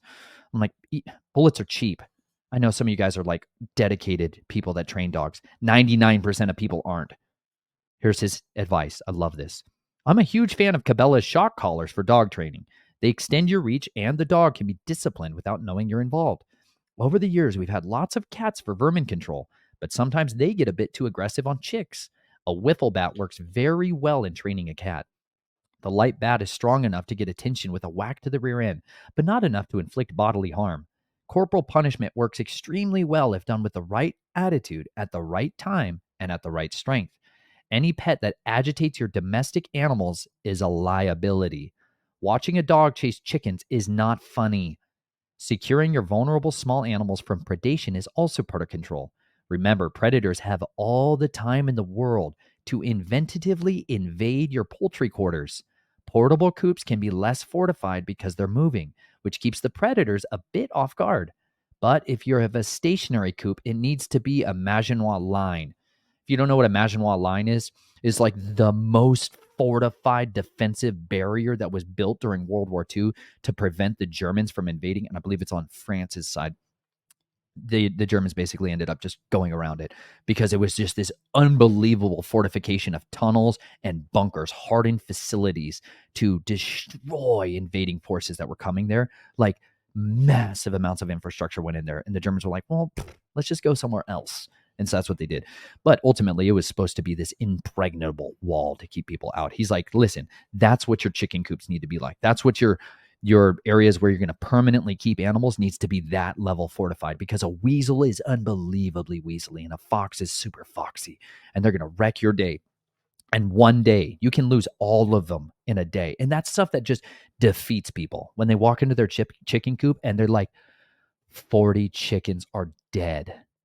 They'll just literally come in there, you guys. You can have a dog get loose. Like one of our friends we were talking to, they had 2 dogs come onto their property, and they had a footage of it because they had a Ring camera, one of these security cameras, and they had 2 dogs, roving wolves, roaming the neighborhood that just showed up, and they just killed, didn't eat, just went systemically and killed all of their entire flock of chickens just like that. And they're like, your children walk home and they see that stuff. I had another friend in Alabama who had this happen to him too, where just like literally roving wolves of dogs just showed up and just decimated his flock, killed his flock. You're like, oh, and your children show up and they like see their favorite little baby goats and their throats are all ripped out. And they're like, oh. Then you have emotional trauma. It's not trauma. It's just reality of life. Welcome to farmsteading. This is the stuff that takes people out of the game though. And it's like fencing's everything. Fortifications, protection. Don't get into animals until you've done these steps ahead of time. Every night, predators come for a visit, and the hungrier they are, the more aggressive they become. Stationary coops offer compounding digging and yanking access to predators, whereas mobile ones require a new dig spot every night. Predators tend to be opportunists. Even slight disruptions often dissuade their efforts. Perhaps the most overlooked control element relates to movement. How easy is it to take a flock or herd from one spot to another? Movement does not always require physical fences. My grandson has a small flock of sheep that are bonded to their guardian dog. With the dog on a leash, Andrew can lead that flock from one end to the other of the farm. They just followed the dog. To be sure, that level of control took proper training of the dog, proper bonding, and diligence to keep the dog with the sheep. But it allows this flock to be controlled without changing all the fencing on the farm. Finally, what do you do with a rogue? Sometimes a particular animal won't fit. It's always testing, pushing, troublemaking. You can try behavior modification like a solitary confinement and a short length of hot wire across a corner of the pen. Andrew had a ewe, it's a female sheep, that had figured out how to jump the electrified netting. We tied a piece of firewood to her neck and let her drag it around. She would eat fine and get around, but couldn't jump the fence because the stick of firewood weighted her down. After a month, we removed it, and she never jumped again. Sometimes, however, an animal will not abide retraining. It won't respond to anything you do. That one needs to be cold. Putting wheels under that animal and sending it down the road will be a happy day. Don't put up with incorrigibles. They'll suck you dry emotionally and financially. Greg Judy, the guru of multi-species grazing, developed his easily controlled sheep flock by religiously culling the ones who escaped. He began culling years ago for everything from hardiness to fence jumping. If he found a sheep outside his electric fence, he got rid of her. This ruthless culling regime resulted in perhaps the most disciplined flock in America. People come from all over the country to get his well-disciplined sheep. These traits are highly heritable, but can only be cultivated with strict standards and aggressive selection. If you name your sheep, you simply won't practice this level of excellence. It's because people make them into pets again when they start naming them. Do you get what he's saying here? You got to be ready to kill that animal immediately. Like as soon as I have a rule when I'm on these things. I'm like, you hurt my child, I'm going to kill you in front of everyone. I'm going to make sure every other chicken sees it. I'm going to cut your neck in front of all the other chickens. They're going to watch you die because you made my child bleed. You know? Serious. Lay down the stinking hammer of being the guardian to the flock of your family before you let these animals run your life, because they will. One stupid goat will ruin your life. One stupid goat will teach all the other goats to go eat the bark off of all of the fruit trees in your orchard. You're like, we planted that thing for 4 years. We're finally going to eat the fruit of it. And one stupid goat, dadgum the goats, will go in there and eat the bark off of the trees, and you will watch them die. And you will be like, why? Because you made an emotional decision to keep a stupid rebel alive. Cut him to death. And they taste delicious. Sweet justice. These traits are highly heritable. We'll go back. When Justin Rhodes, who was like a high priest of homesteading, tired of trying to keep his sheep in, he actually bit the bullet and bought sheep from Greg. He told me he thinks Greg Judy's sheep would stay in with only a strand of baling twine. The thing to remember about control is this: the animal is only doing what it naturally wants to do. Don't blame the animal. If you have an incorrigible animal that no amount of behavior modification seems to affect, the problem is, I bought the wrong animal. It's never the animal. We're the ones making the decisions. The animals are simply responding to our decisions. If we decide to laugh at the dog chasing the chickens, we can't blame the dog next week when he kills one. The dog is just being a dog. As the caretakers, we must be the adults. We must do whatever it takes to have our animals under control. Sometimes that means liquidating and starting over. Sometimes it means getting rid of a pet. Sometimes it means being more clever than the animal. All animals can either be controlled or sold. The number one pitfall of every homestead I've ever seen is lack of control. Don't be afraid to liquidate the animals. Like he said, sometimes it's just better to just start over, if you're not ready to keep going, if you're not ready to really do this thing properly, it might just be better to completely stop, liquidate all the animals, and start over once you have everything better in place to be able to facilitate it, because it'll save you so much of that stress and that frustration and all of those painful lessons that defeat people and make them want to quit and give up. And understandably, it's super hard trying to do this stuff because many of us, we are entry level and we're trying to learn something that we did not learn growing up. We are intentionally shielded from learning these lessons. And so because of that, we're ignorant. And you're not going to totally just get it from a book. You're not going to just totally get it from the videos. You're going to learn a lot of those lessons.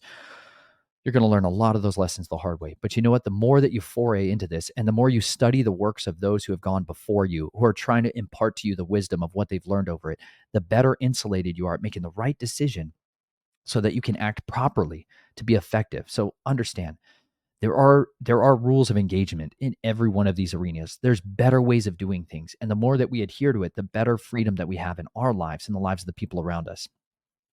Let's keep going in here. Back to the book of Acts. Do you see why I just love farming parallels? Come on. Here come the wolves. And the entire city was filled with confusion, and they rushed with one mind into the theater. Having seized Gaius and Aristarchus and Macedonians, Shaul's fellow travelers. And Shaul, intending to go in among the mob, the taught one did not allow him. And some of the officials of Asia, being his friends, sent to him begging not to risk himself into the theater. So there's the political people. The others indeed shouted this, and others that, for the assembly was confused, and most of them did not know why they had come together. There's that author of confusion at work, the other spiritual powers. And some of the crowd instructed Alexander, the Yahudim, putting him forward. And Alexander motioned with his hand and wished to make his defense to the people. But having recognized that he was a Yahudi, all with one voice cried out for about 2 hours, "Great is Artemis of the Ephesians." And these are the guardians, by the way, of the temple of Artemis here. And the city clerk, having calmed the crowd down, said, "Men of Ephesus, what man is there who does not know that the city of the Ephesians is the guardian of the temple of the great female mighty one Artemis, of that which fell down from Zeus? Therefore, if these matters are undeniable, you need to be calm and do not act rashly. For you have brought these men here who are neither temple robbers nor speaking evil of your female mighty one." See, even at the thing that actually delivers Saul and all of these people from the snare of this mob, from this mass control, like these people wanted bloodshed, right? You have the coppersmith or the silversmith Demetrius. He is wanting to revile everyone, get them all fired up to go and kill the people of the way, the followers of the way. He wants to systemically have these people eradicated. But this is ultimately what delivered them, was that throughout their time in the temple areas of Artemis, right, in Ephesus, they did not revile the mighty one. They never reviled her in that same way. And because of that fruit of that later on was born out here in this moment where they got delivered from death. Ultimately, this is something we cannot lose sight of, because this was the good fruit of their obedience to the Torah. They followed those instructions. They stayed inside the fence of spiritual warfare engagements, and they were delivered from death because of it.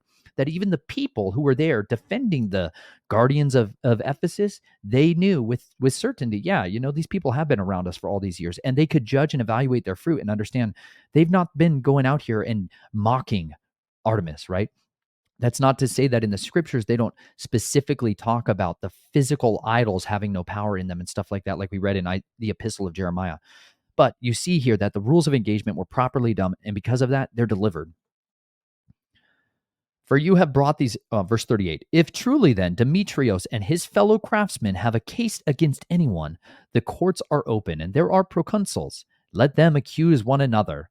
And if you have any further complaint, it shall be settled in the regular assembly. For we are in danger of being accused of rioting concerning today, there being no reason which we should give account for this disorderly gathering. And having said this, he dismissed the assembly. This is beautiful, man. I love how the scriptures has these beautiful stories to give us an understanding so that we can model our life after it and overcome. And you know what? If we stay within the confines of what the Father has given us for our rules of engagement in spiritual warfare and in this war of the ages, he will have our back, and he will help to deliver us from those snares of the enemy. He will help to establish us and establish our feet from stumbling so that we do not fall into those pits, and he can ransom us and rescue us from that. So anyways, you guys, I love you. Thanks so much for going on this journey with me today. I hope you guys have an absolutely marvelous and empowering time out there in the world.